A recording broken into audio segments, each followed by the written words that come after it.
Ladies and jelly beans, welcome back to another week of your favorite world building podcast where we're going to talk about life philosophy with the one and only Griffin Barber. Comes hot and heavy this week. Previously on Worlds Asunder.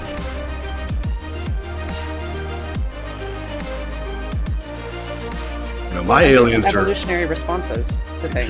Exactly. Our aliens are really evil. They're so evil, but they smell like pumpkin spice. That makes them even more evil, right? Because they smell delectable. That just makes them more huntable. Right. As storytellers, we want to capture the hearts, minds, and imaginations of our readers, mainly through our expertly crafted worlds. Creating new worlds in any genre might seem like a daunting task, but you don't have to reinvent the wheel for every story. Welcome, weary writers, to Worlds Asunder, a world-building and writer's life podcast. My co-host is David Shadoin, better known as Shady. It's not just a descriptor, it's also his moniker.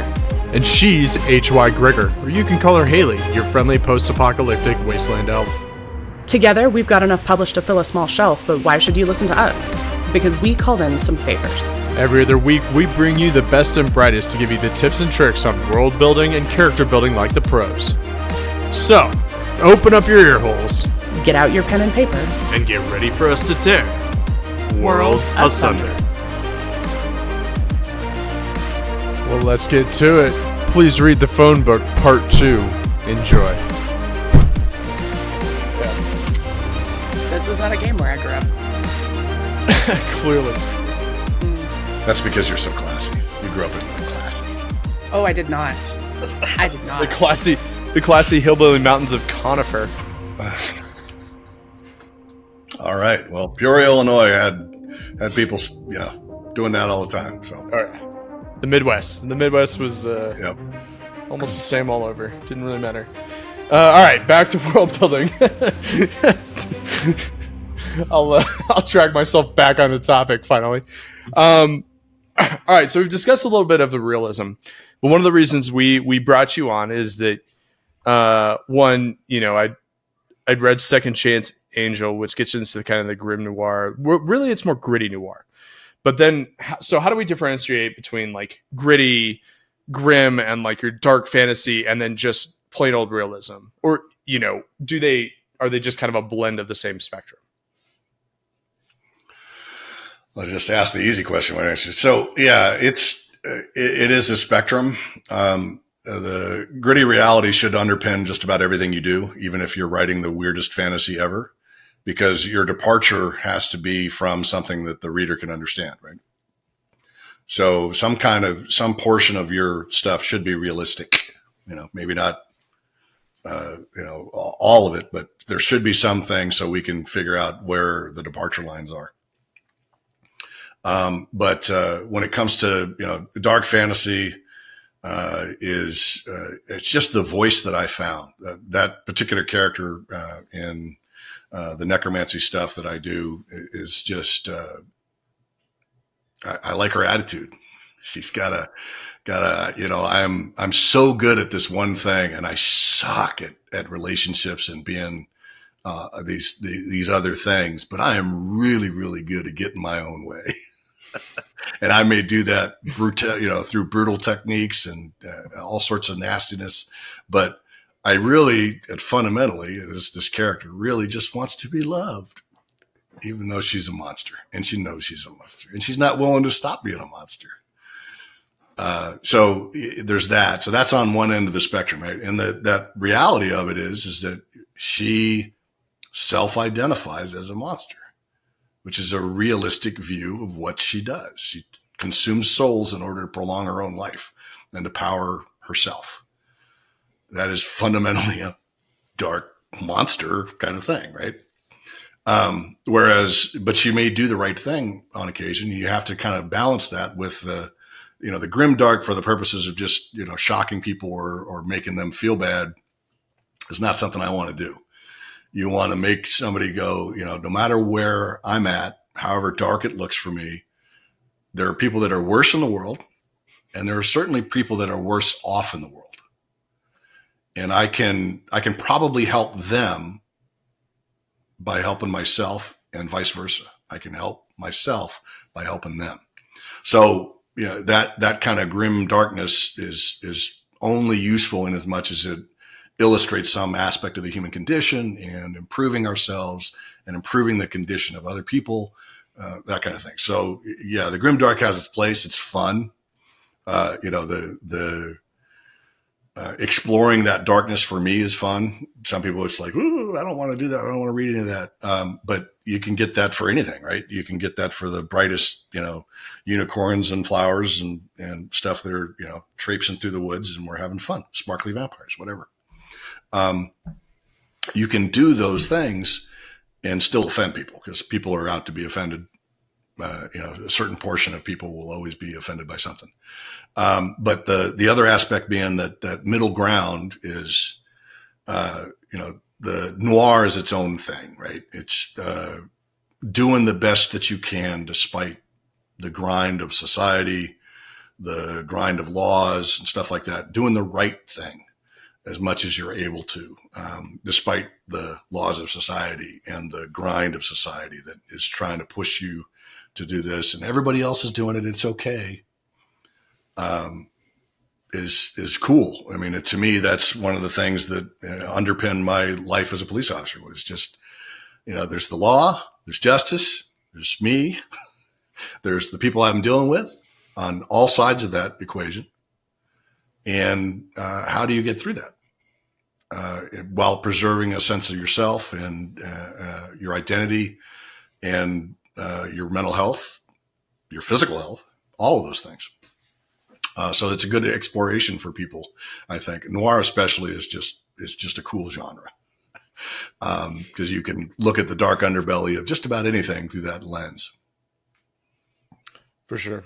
And it's funny, like, I never thought I'd end up writing noir. And then I think everything I've written since 2023 maybe has always had a little bit of that vibe to it, where it's taking the dark side of life and finding a way to turn it just enough that you do some good for somebody, even if it's self-serving. But that leads me into the question then, how do you take that dark and gritty environment and then convey the message of hope or resilience? Like, what aspects do you add to it, especially considering your background? It's amazing what people can survive. But survival isn't necessarily life. And that's what, especially the Petty Necromancer, she is a survivor.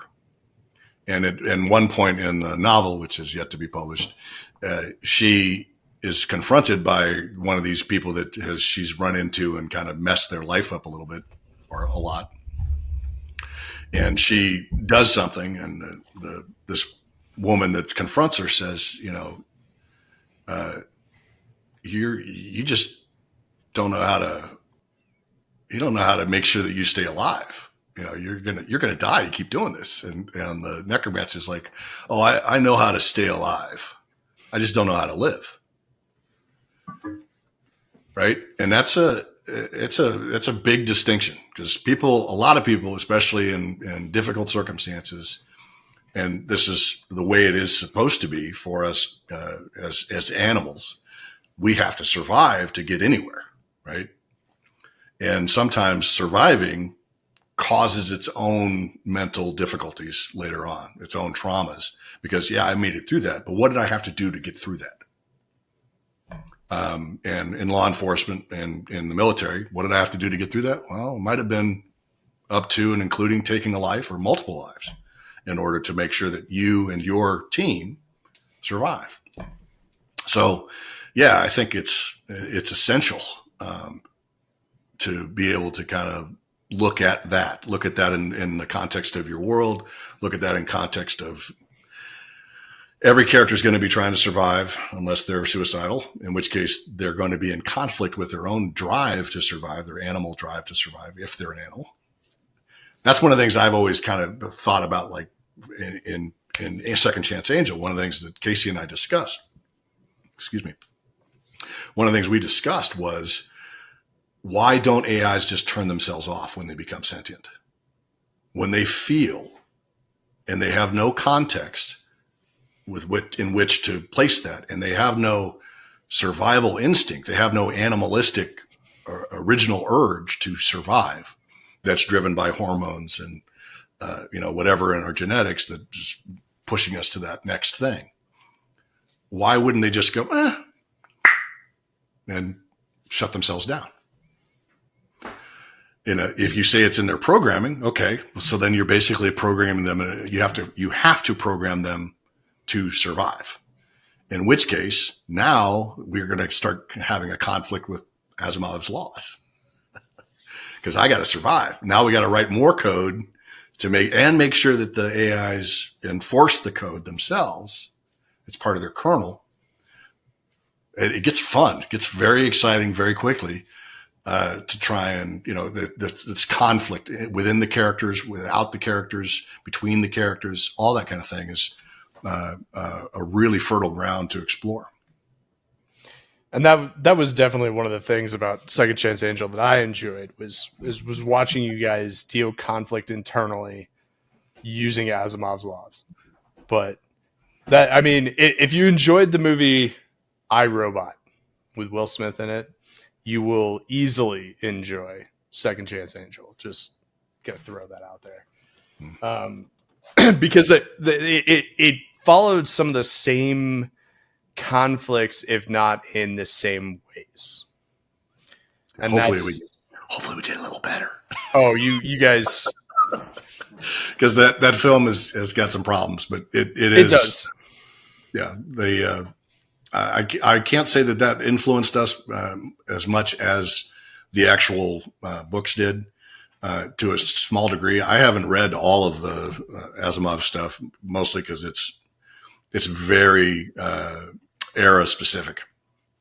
But the one thing I really dug about, and the reason why we wanted to explore this was, AI, like I said, what stops them from shutting off? And the difference between being a thinking being and a feeling being, because sentience is actually a misnomer if we apply it to just humans, because we are the only ones that feel. No, we know that all animals feel, especially cat owners. They know that the cat feels, oh yeah, I feel that feels good. No, that feels bad. I'm going to kill you.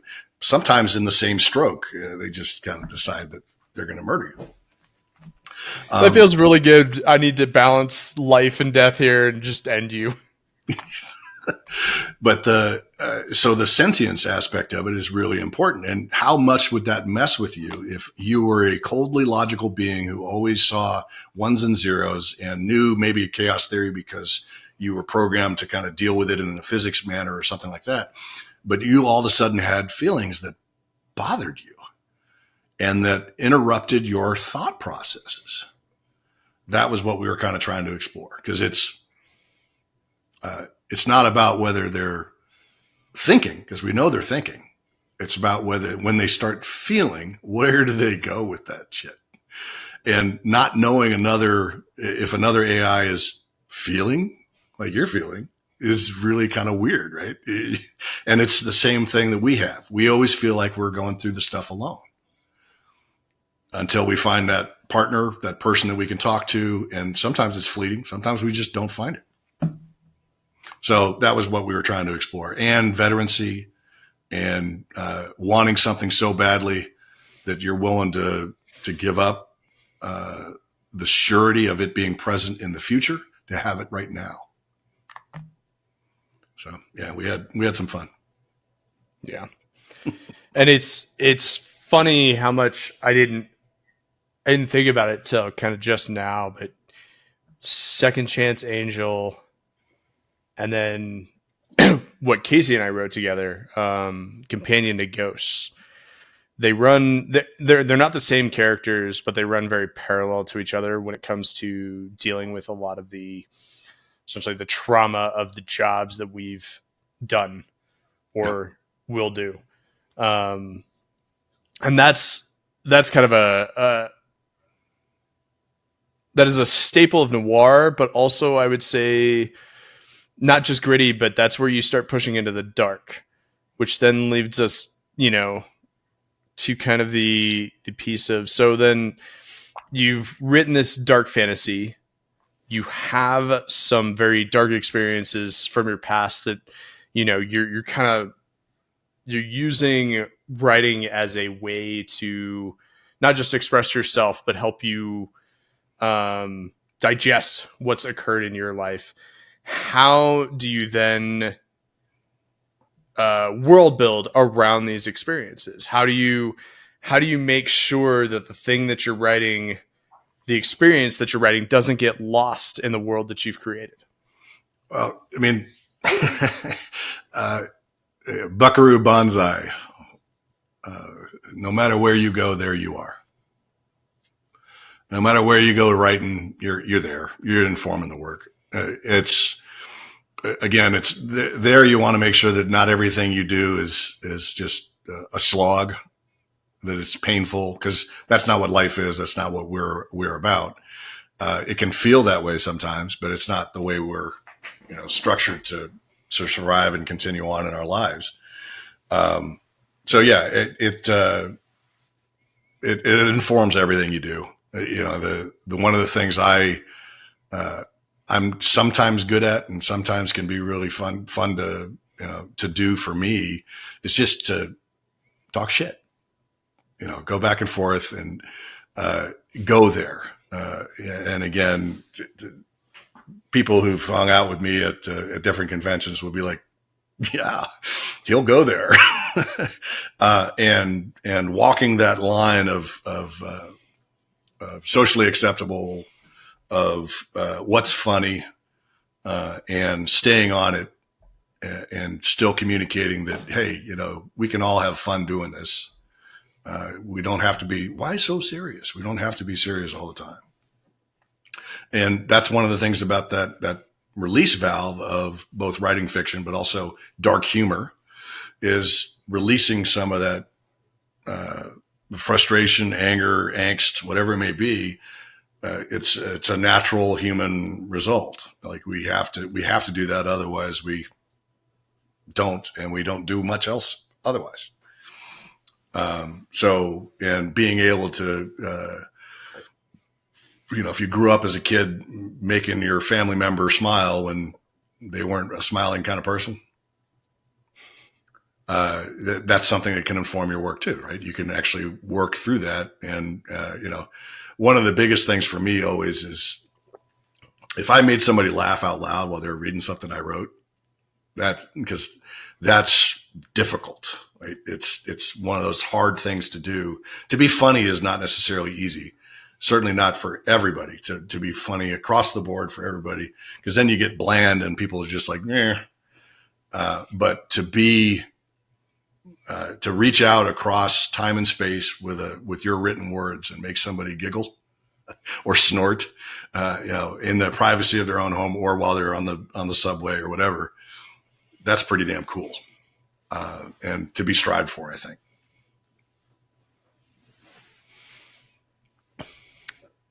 Well, and it's funny you say that too, because one of the things I was thinking about was we had to find that balance a lot, where we were dealing with human trafficking, we were dealing with PTSD.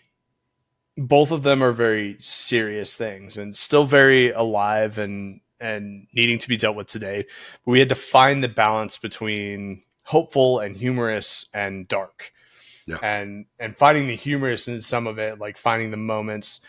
And I like to think we found it pretty well.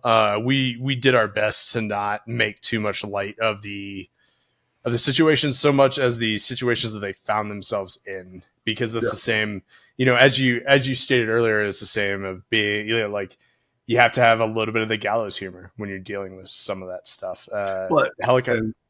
Some of the funniest people I know have gone through AA. And they're in AA, or they've stopped doing AA.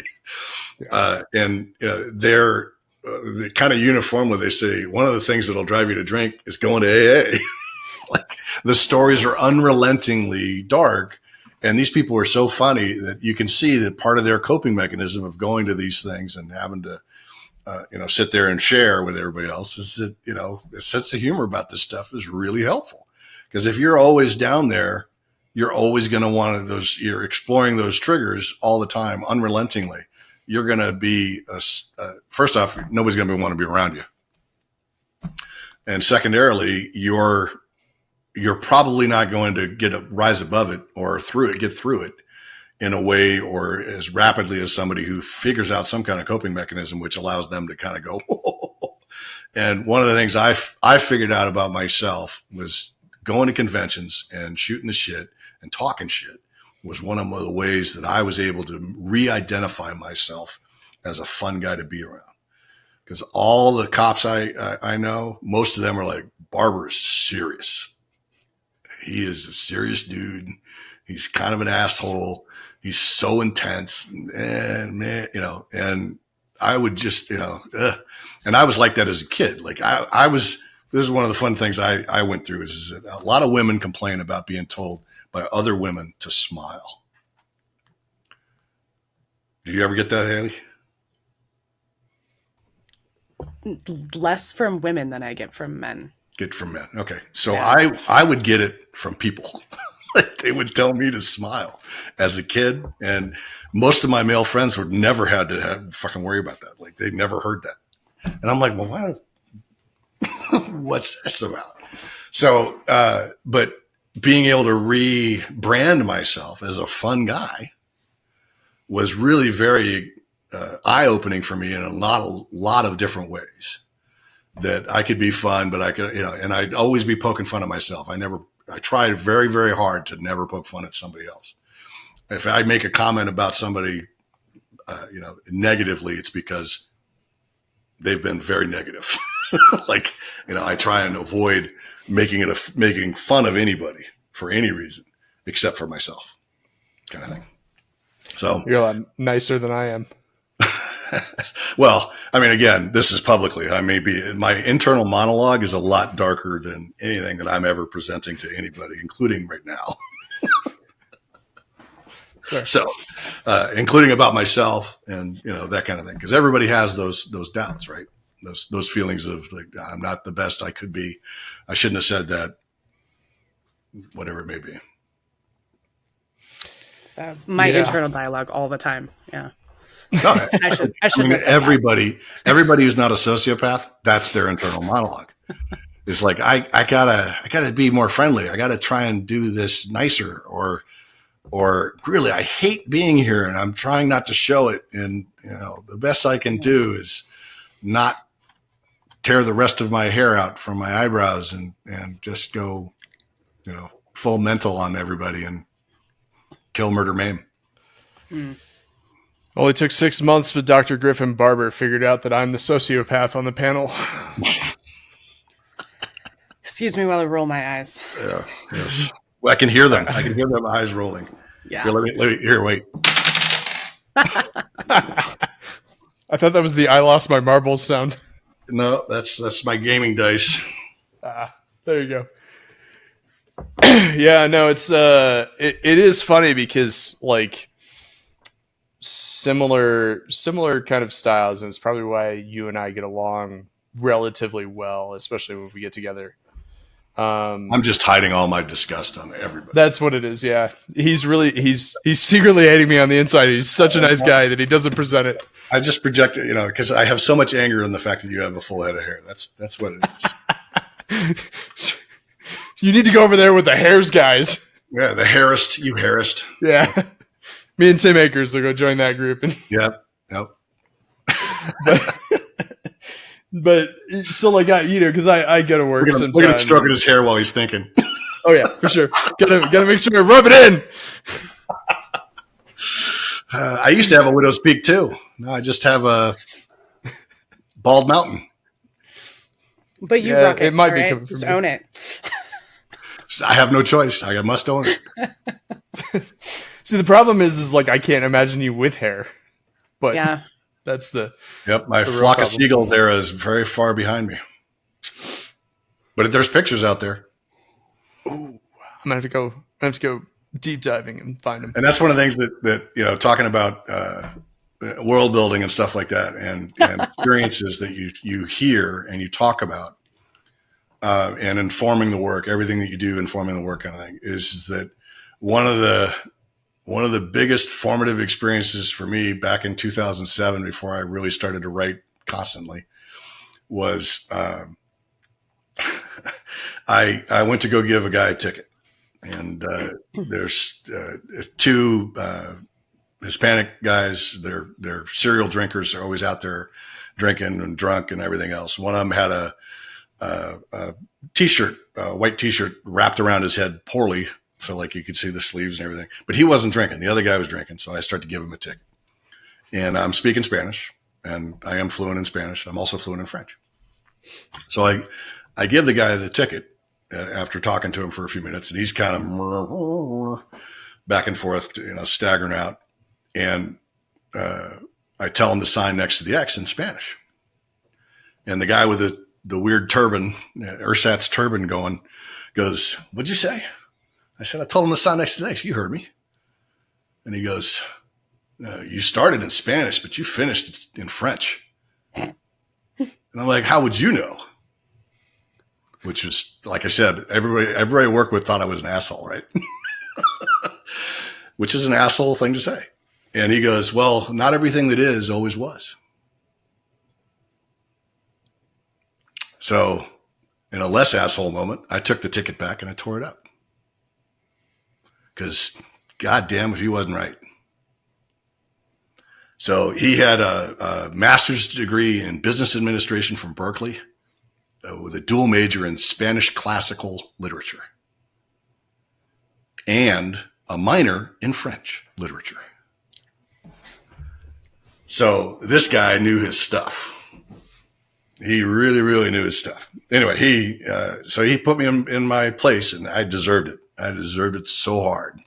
And I changed my mindset on a lot of stuff. And I told that story to Casey, and I think it worked into one of her pieces of work. She actually put it in there because she was so moved by that moment, because not everything that is always was. And that's really important to remember about everything. Not everything that is right now is going to be this way forever, unless I let it, unless I refuse to change my circumstances, unless I refuse to try and make the effort to change something about what's going on, who I'm with, all those kind of things. It's going to stay the same. But not everything that is always was. Wow. 24th and Mission Street Wisdom. I was going to say, welcome to Worlds Asunder, where we talk about world building and life philosophy lessons. Yeah, well, but again, that's one of those things. So when you're creating your world, not everything that is always was, right? So one of the things to try and figure out, it doesn't have to be, your individual emotionality, but the world as it stands now wasn't always like that. What would have happened if Harry Potter's parents had won? Or at least survived. Or one of them had survived, right? Yeah. So going into it with the knowledge that you have to be considering that if you want it to be really realistic, every single figure in your world and thing and object and person, weapon is going to have a history.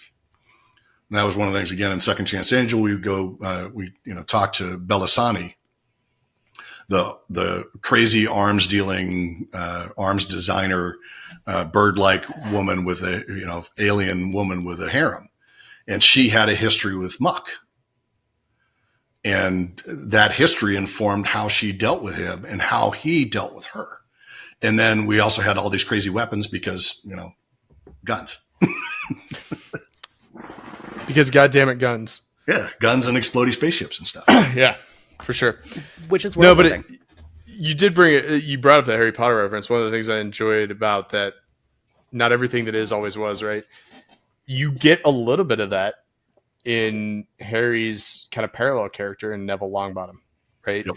And I thought that was brilliantly done, where it's like, it was almost based around choice, right? What if Voldemort has chosen differently? Would we be staring down a different story? Yep.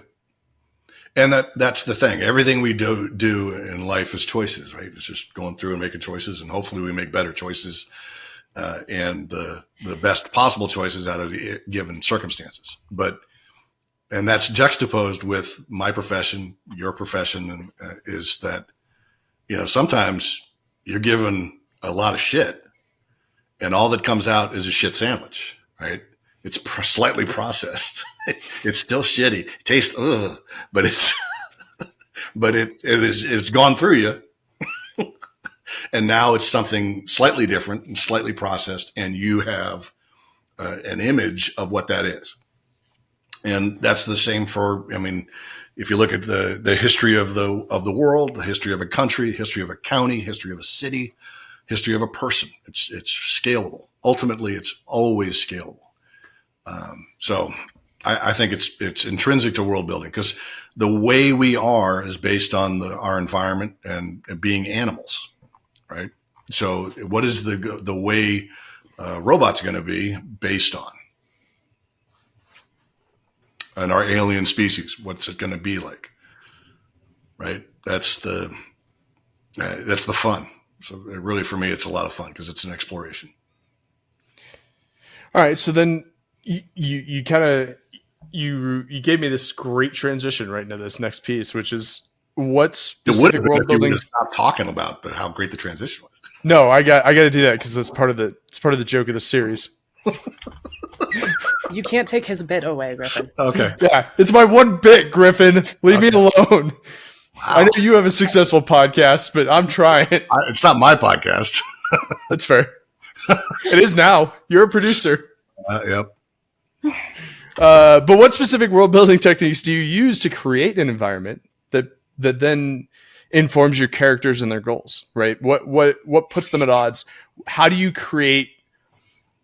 Because it's really easy to take the stance that the dark fantasy or the dark science fiction characters already have conflict because they're dark. Right. But how do you add to that and make them unique? Well, the as far as the world building and the building in conflict, it's again, take examples from the real world, blow them up, minimize some of the aspects of it, expand those aspects that you want to explore. And, knowing that these things are under the hood is great. Choosing what you expose the driver to is another factor altogether, right? And so my cutting room floor, the excise stuff that off of my work is usually about as big as what actually stays in. But that's because I'm, dyslexic and my ADD and everything. It's all kind of controlling some aspects of what I'm trying to get accomplished. So I have to revise quite a bit. But the world building is always, again, it's always rooted in what I think these things would be like. Within fantasy, the dark fantasy, always the problem there is I don't want to go to the point where I don't like epic fantasy I'm going to save the world. I just don't like it. I think that because, for one, it's hard to continue to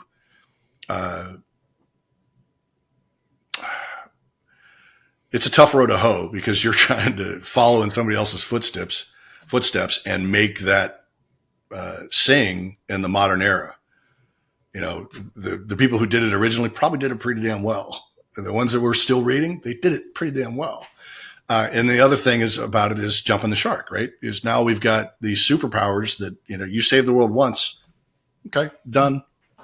Or you go into this kind of a misery porn of some fantasy where they're just like, I'm so powerful. It's so painful. Oh.